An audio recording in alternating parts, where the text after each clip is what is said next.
माझं नाव सीमा आरिफ जमादार, मी रावेरवरून आली आहे।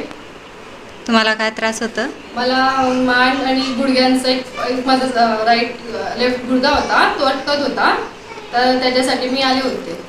तुम्हाला कसं वाटतंय आता थेरपीच्या नंतर? थेरपीच्या नंतर खूप छान वाटतंय, जरा आता म्हणजे मला खूप छान वाटतंय, बरं वाटतंय जरा। म्हणजे या थेरपीमध्ये आम्ही काही तुम्हाला औषधी दिल्या, इंजेक्शन दिले, काही दिलं का?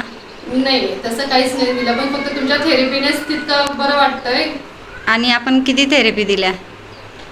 थेरपी किती दिल्या? एकच थेरपी। हां, एकच थेरपीमध्ये माझं जे काही होतं दुखणं वगैरे ते सगळं बंद झालं असं। आता मग तुम्ही लोकांना काय सांगाल? मी सगळ्यांना सजेस्ट करेन की बुवा सायशा क्लिनिकमध्ये जा थेरपी घ्यायला, मस्त म्हणजे तुमची ट्रीटमेंट चांगली घ्या, बरं वाटेल तुम्हाला तिथे जाऊन। थँक्यू।